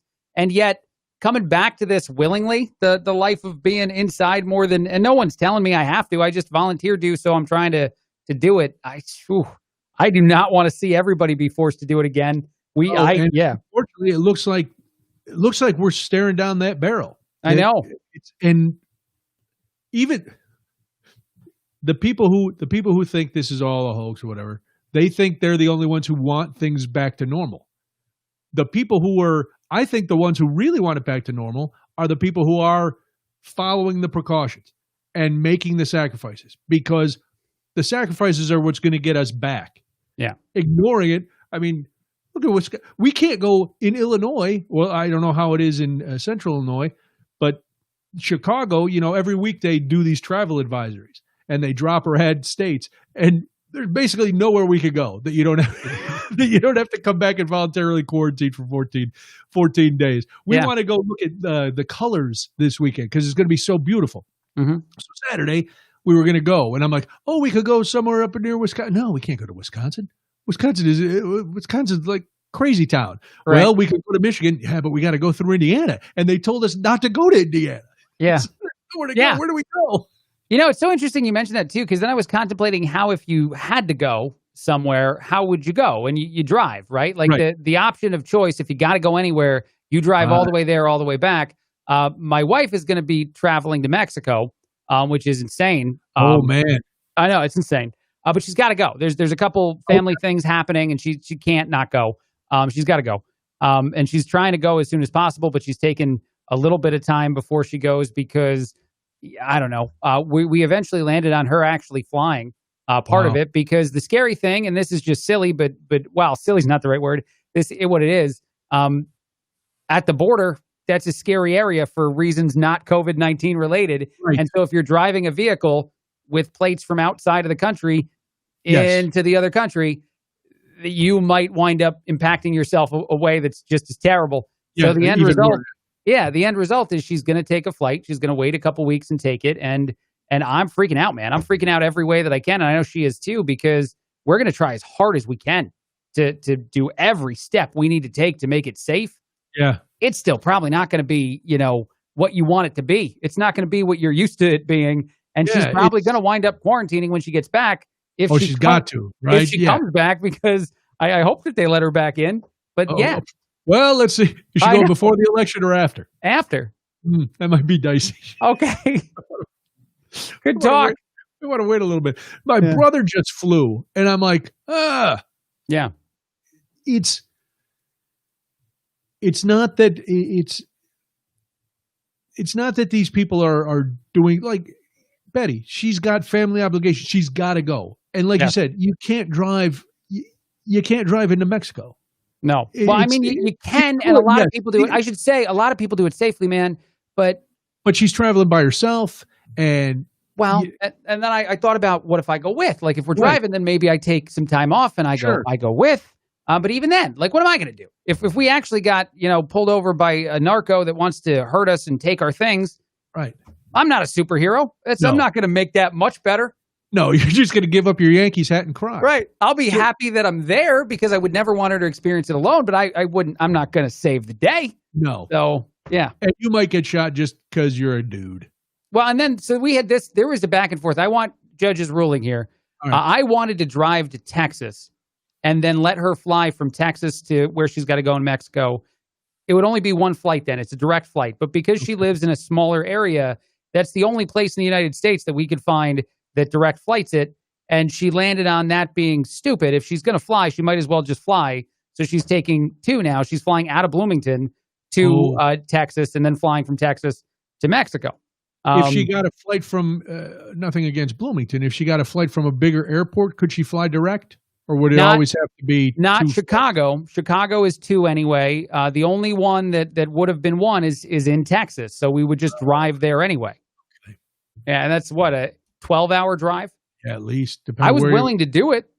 Yeah, but Texas again. Now, driving into Texas, you might as well take a bath in a virus. Well, in 12 hours, it's not like we're going to time it to get her there 2 hours before the flight, and then I'm going to do the 12-hour trek back. We're going to stay somewhere for a day. See, that scares me even more. Even though every hotelier that I've spoken to is like, no, we're cleaning the rooms. I'm like, I've been in thousands of hotel rooms over my life. They all were supposed to have been cleaned. Well, and honestly, if people are listening to us thinking like these guys are being crazy about this, yeah, probably. Some people can agree that or think that, especially with my age and I'm not in any at-risk categories, so I'd probably be okay. That old thinking, that was March thinking that people your age are not going to get corona. Well, not that I'm not going to get it, but that I would make it through. Like I would survive it. That's more Oh, go ahead. Well, I mean, you're probably in better shape than a lot of people. Right. That's more the reason why I think so many aren't as scared as. But at the same time, man, like I was contemplating, all right, let's go camping. Let's find a place south enough to be warm in November and camp completely isolated for an evening and then finish the trip. And then I'll do it, I guess, alone going back if I have to stop off, or I'll just do the 12 hours. Car by yourself. Yeah, Or I think I could do a 12-hour trek alone. I think I could handle it. I could get it done in a day.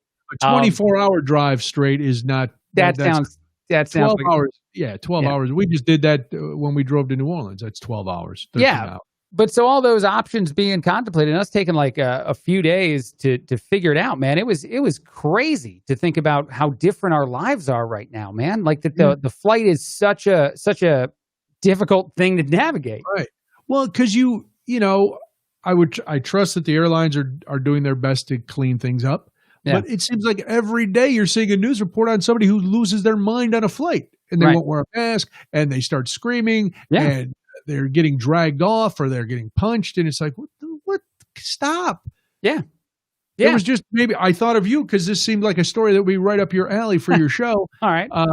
Remember the Bundys who were in the not Al Bundy and Peg Bundy, but Eamon Bundy and those guys who were doing the standoff back in the day. Yes. Well, one of the Bundys went to see his kid at a high school football game and wouldn't put his mask on in the stands and wouldn't leave, and so he had to be dragged out. Oh my God! What? Right? No, I don't. That I rail on that on my radio show a lot. Actually, I don't understand the need to police each other. Like and I know that police is even a word that we don't all say right now, but I don't understand the need to, and especially if it's like someone who works at a store. Like if you go into a Target and someone asks you to put a mask on, this greeter in front of the Target, they're not passionate enough to want to take a punch. So if you wind up punching them, you've punched someone that doesn't care enough about it. Right. They're making $10 an hour, and it's just, it's not hard. No, and I don't. Everybody talks about this all the time. We've seen what happens when people don't wear masks and they don't social distance and all that. But I wouldn't want to be on a plane, even though I just read something the other day that said, oh, no, because the air is circulated so much in a plane, it's actually pretty safe. And I'm like, okay. But I'm still in a tube next to a bunch of people who are, wearing their masks on their chin or sneezing or, God knows what. What's funny about all this, too, is that because we said we weren't going to do politics, by the way. We were going to do a lot of other things, but we did a lot of other things. We did. The other thing I'll say is that anyone that looks me in the face and says, look, I don't want the slippery slope of the government telling me to do a thing I don't want to do that's not a law, because then they'll do it later. My reaction to that, my earnest reaction to respect the concept that if you give too much space to anybody, that maybe they'll abuse the space. Can't we decide moment by moment? Can't we decide whether or not a mask in and of itself is that I cannot accept this moment for us? Or if you can just wear it, because it's really not all that invasive to your life as long as you're not. And it's not an all day, every day thing. Right. It's not like we're going to brand everybody who lives in Macomb County. But since the mask is an example and not actually the entirety of a conversation, let's put another example out there. Let's say a cop showed up at my house and told me I have to stay in my house. I might be less happy with that scenario if I'm being forced to be indoors, and then that's when I would agree with the guy who wouldn't wear his mask and be like, this is now an overreach. Now the government's gone too far because they're shoving me into my home violently. When do we have to? And listen, I'm not a guy who likes to give up his privacy or his rights. Sure. But I also wonder, when is a point where the good of society as a whole needs to be put first before my individual needs? Yes. And the simple thing with a mask is that's what it is. It's been bastardized. It's not that anymore. But in reality, back in March, or let's say May, because that's March, they still didn't know, does a mask help, does it not help? Then they learned things because it was a novel virus. At some point you go, all right, listen, it looks pretty certain that if you wear a mask, you're going to help stop spreading this. Even if you're not sick, there's a good chance you're not going to know, but let's hedge our bets. Yeah. And if we hedge our bets as a country for 4 to 6 weeks, we can get through this. Right. Screw that. Okay, but you're helping everybody else. No, I'm never going to get sick. Oh, okay. I mean, again, I try to provide grace as much as I can to anybody who's going another road on this. And so when I think about it in the terms of, well, if you tell me that I have to do that and that's not a law, what other things are you going to tell me I have to do that aren't laws yet? And I understand that concept, but my argument goes back to what I said, that can't we make those decisions one at a time? And as far as wearing a mask, which we've both done multiple times, not all that bad. That is not that bad. I think for anybody who is still thinking that this may not be as serious as it is, and I don't know how you can still be that way. Yeah. When you look at what's happening in Washington, when all but one of the Joint Chiefs are now having to quarantine, and most of the administration is quarantined, and our president is sick. If you still doubt it, pick up last month's Chicago Magazine or go online and look at it. And the whole thing is what COVID nurses know.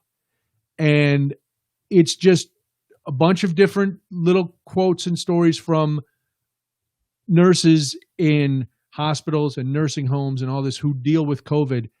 And if you're not weeping, reading what these men and women are telling you is happening, if you don't then go, all right, for the few people who still think it's just the flu, read this and just take a minute and think about it. And think about if it's somebody that you care about that has to go through this. Yeah. Well, and honestly, to try to make this a whole cyclical conversation, that's the biggest fear Betty has in traveling to see her family is somehow all the precautions we take, and she somehow brings it into her family and the people she cares about. So that's the biggest. And my wife is one of the nicest human beings on the history. She literally is basically a puppy as far as the way that she interacts with people. If there were a puppy human, Betty's pretty close. So you don't. I actually had to use a spray bottle on her. She gets excited. What I'm saying is you don't want to be the person that gives Betty coronavirus and then makes her give it to her family because you didn't wear a mask. You don't want to be that person because if you got to know Betty and her family, you'd feel like crap. You'd feel the worst. Yeah. And everybody should feel that way because there's somebody that you care about. Right. So everybody's got somebody they care about, right? Yes. I mean, no matter what you think of politicians or somebody cares about them. Right. We had a boss. We had a boss who was an evil prick. But he had a family that loved him. He did. Yeah. And when he passed away, I didn't take joy in it. I didn't feel sad about it. It was just, oh, okay. But then I thought, well, his kids are broken up because that was their dad. Yeah. So everybody's got somebody like that. And just that's what I don't get. Well, and what's so nice about that sentiment and how it could connect us all is you just said that everybody has someone who cares about them. When Donald Trump got coronavirus, when President Trump got it, there were family members of his that were very afraid of the seriousness of the illness. And I know that a lot of people went to social media and acted the opposite. And I know that Schadenfreude, is that how you say it, by the way? Schadenfreude, yes. Yeah, I think Freude. I was trying to Google you are it. Correct. Okay, all right, it's fine, whatever. Either way, that is what a lot of people were experiencing, which essentially, if you don't know what that term means, I Googled this. It means taking happiness in someone else's pain because you think they deserve it, because some people feel that justice has been served. That is essentially a separating and a sad emotion for so many of us to have, because even that individual, even someone as willing to say and do things that not many of us are willing to say and do, much less in the role of president of the country, still does have people who love and care about him, and maybe personalizing it on that level helps us all come together a little bit more, Noonan. Yeah, no, I agree. There's, my initial reaction was, well, this is what you get. Yeah. And not just him, but everybody in the administration. Now, did I wish him dead? Absolutely not. Right. But was I broken up that he got sick? No, because you're courting that. You and other people like him. Now, you never can truly help getting sick. No. It's not a sign of weakness. People get sick. That's happened. But if you put yourself in a position to basically taunt fate and say, you'll never get me, then I know. I can't feel all that bad for you. I don't have to take joy in it. No. But I also can't be like, oh, this is such a shame. What a surprise. No, right. The only surprise is that it took 7 months. Right. But there's got to be an inevitable path to us all getting closer as humans, us finding a way to not be as polarized and as separated as we are. And I thought, idealistically maybe, and maybe, I don't know, stupidly, that moments like that and preaching the message of we should care because we're all humans could help bridge those gaps. You know what I mean? Or maybe not. It's a very noble endeavor. But it is dumb. Listen, no, I didn't say it was dumb. I don't think in this case it can happen when you... Sure. Because to take someone and you pull up all the videos of all the things and all the mocking and, whether it's a reporter or whether it's somebody having pneumonia and mocking them getting sick and mocking people wearing masks. And I even think Mother Teresa might have snickered a little bit or sent a nasty tweet, But, Mother Teresa tweets, the chickens have come home to roost. Mother Teresa nasty tweets would have been the one saving grace if that were a thing that could exist. Mother Teresa breaks bad. You go, okay. All right. Well, yeah. Well, no, because we are humans. We can't not be what we are. Listen, and it's easy to mock. And then when you get say, oh, don't you feel bad for me? No. Right. Imagine all right, let's take it away from the president, because that's very poor. Let's say it's just a guy who bullied you all through high school. Mm-hmm. You hear he's got the COVID. Sure. Are you going to feel bad for him? So you should, right. If you want to practice what you preach. I don't know if let's say not only did he bully you from high school, but it's continued. And he's still he's calling your house. Well, and let's go even a step further to make it fair to what he's now become inflicted by. Maybe he's also been preaching how coronavirus isn't real and how it doesn't matter. All that stuff. Doesn't matter. I would say that I don't think in my life, and I could give you a very serious example of this, and you don't want it. No one wants it. We won't do it here. No, we definitely need it. No, we won't do it here. Okay. We'll do it some other time, maybe, Noonan. Right. But I would say that I would never want anything bad to happen to that person, even though a lot of people would get my ability to not want them to be well. But when saying that, I don't know that I would feel sad. It's hard to take that additional step. It was weird to see people celebrate what could have been the death of someone, because at a time early on in that process, still could be. Still could be. You're right. Health you listen to the doctors. And again, that's not wishing it on anybody. That's just every doctor is saying we're getting to that point now where this is where it goes good, or where it goes bad.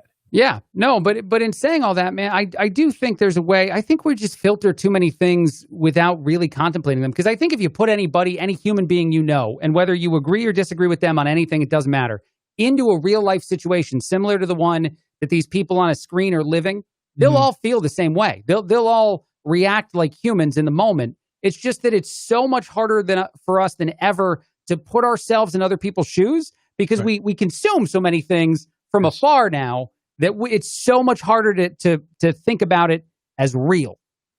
No, I think that's my opinion. I agree with you. We're also removed, and we're staring at our lives are on a screen, and we're able to say whatever we want in the moment because a lot of people will. When the president got sick, I was very careful about what I was thinking, what I was posting, and that because politics aside, I don't care for the man, but I don't wish him dead. Right. So it's like, okay, but Debbie sometimes she fires off. Bang, bang, bang. So I walked by and I said, be careful what you post about this because it's going to come, it's out there forever. And it could hurt you at work. It could hurt where I said, just be careful. Think about what you post. Sure. Which I think is a good lesson for all of us. But I think the fact that part of we're all on the screens, like I said, we're living that way, and we have become entrenched where all it is winning. Yeah. And I know that's not all developed over the last 4 years. Right.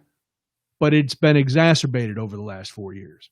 Well, it's not even just, I think that it's also the fact that it's easier than ever to only see things you agree with. It's easier than ever to avoid any opinion that's not yours. How many people you see all the time, I blocked a bunch of people today on Twitter. Yeah. Facebook. Go ahead and block me if you don't agree with this. We live in our echo chambers. We do.